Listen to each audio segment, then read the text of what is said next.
class, students of class 10. I hope you all are well and fine, and our next lesson will be the same lesson which we were doing in the last class, and that was a lesson number 3, 2 stories about flying. Now if you remember, we have completed the first part, and that is His First Flight. It's written by Lionel Flaherty, and I've also given you the question answers, the basic answers which has been questions which is given you at the back of this lesson, of this chapter, of this part. Now there are 5 questions and I have given you the answers also. Please go through that, and with the help of these answers you will get to know what exactly the story is about. So if you will do the writing thing, I think you will easily cope up with the literature part. Okay. Now we will come to the second lesson, and that is we'll come to the second part of this lesson, and that is the black aeroplane. Okay. Now we all know this black aeroplane is the second part of this lesson. Lesson number 3, 2 stories about flying, and the second part, the black aeroplane, is written by whom? Frederick Forsyth. Okay, now let's see what we are talking about here, what he is trying to say in this lesson, in this part. The moon was coming up in the east. The moon was coming up in the east. Of course the moon will not come up, but the world is rotating, the earth is rotating. ना हमारा जो earth is जो rotate हो रहा है, वो automatically क्या होता है, जब rotation होता है तो आपका जो मून और सन, उन सब का डायरेक्शन चेंज होता रहता है, उन सब का जो पोजीशन है वो ऑटोमेटिकली चेंज होता है. The moon was coming up in the, मतलब ये शाम का वक्त है, the moon is coming up in the east behind me, and the stars were shining in the clear sky above मी, और सारे तारे चमक रहे हैं. इसका मतलब लेट इवनिंग हो चुका है. There wasn't a cloud in the sky, there was no cloud. Okay, बहुत ही क्लियर स्काई है. I was happy to be alone high up above the sleeping countryside. Now he was very happy, the author, the writer is very happy, the narrator, he is very happy to be alone high up above the sleeping countryside.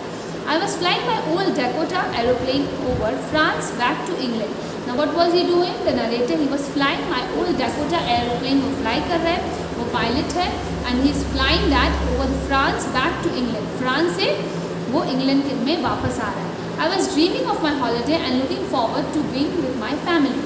अब वो क्या कर रहा है, वो अपने holiday के बारे में सोच रहे हैं कि मैं अपना वक्त, कीमती वक्त, क्वालिटी टाइम्स में बिताऊँ अपने फैमिली के साथ. I looked at my watch 1:30 in the morning. Time क्या हो रहा है, टाइम क्या हो रहा है अभी? 1:30 इन द मॉर्निंग, मतलब अर्ली मॉर्निंग हो चुका है. 1:30 मतलब 1:30 बजे रात हो गई है, नेक्स्ट डे शुरू हो गई है. I should call Paris control soon. Now where is Paris? Paris is the, yes, it's a city of, it's a capital city of France. I should call Paris control soon, I thought. As I looked down past the nose of the aeroplane. As I looked down मतलब जैसे उन्होंने नीचे देखा, nose of the aeroplane मतलब nose of the aeroplane मतलब middle of the aeroplane, से नीचे वो देखते हैं. So I saw the lights of a big city in front of me. I switched on the radio and said, Paris control, Dakota DS088 088 here. Can you hear me? I am on my way to England. Over.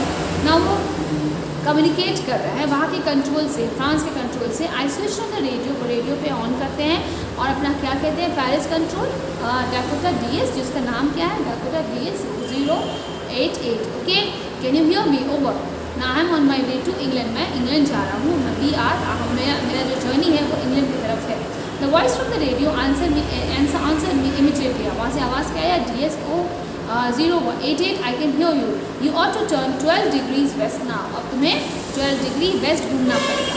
DS088 over. तो यहाँ पे क्या है कि आपको 20 degree आपको घूमना है.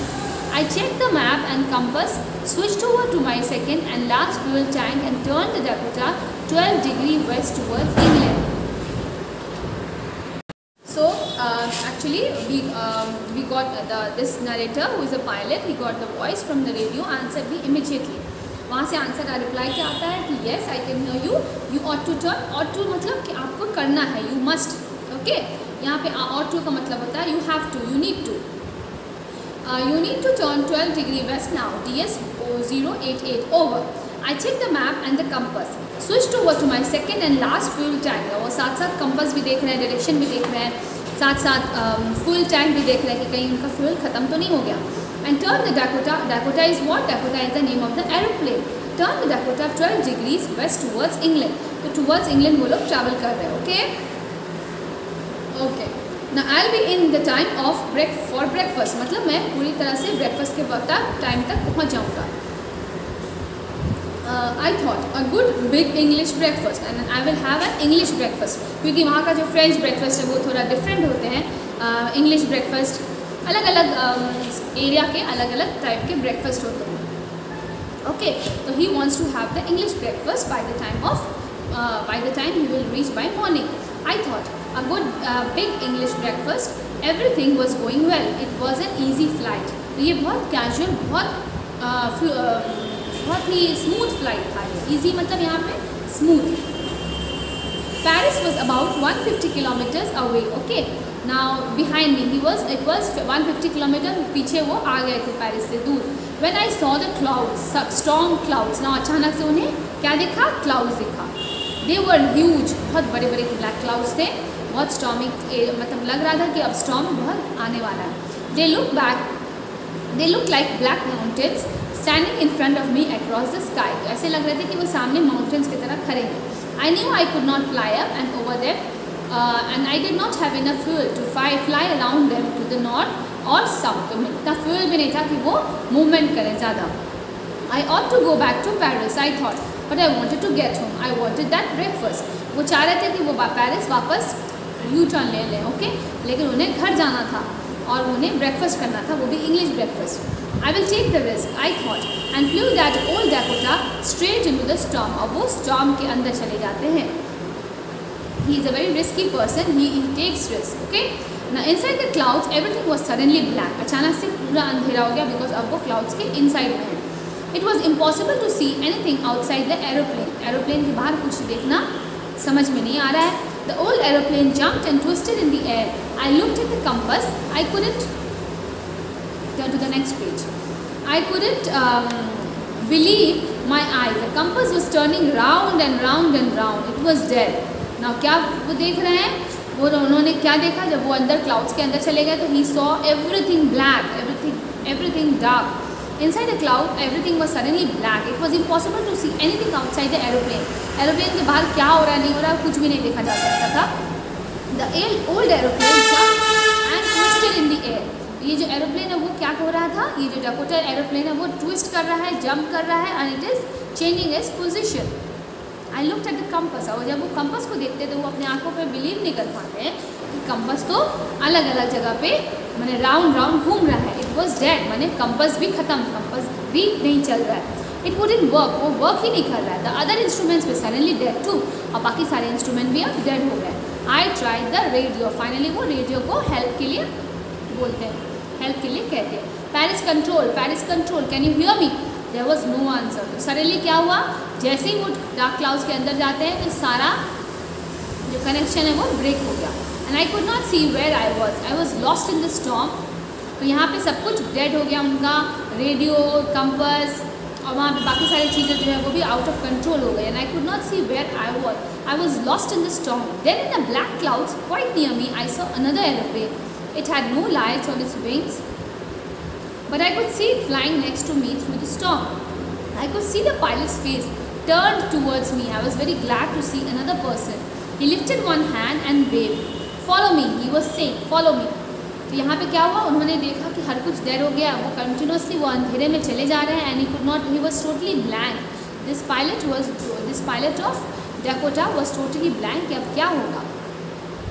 Then in the black clouds quite near me I saw another aeroplane। तो वहाँ पे एक और एरोप्लेन देखते हैं, वो भी वहाँ पे उड़ रहा है, वहाँ पे फ्लाई कर रहा है।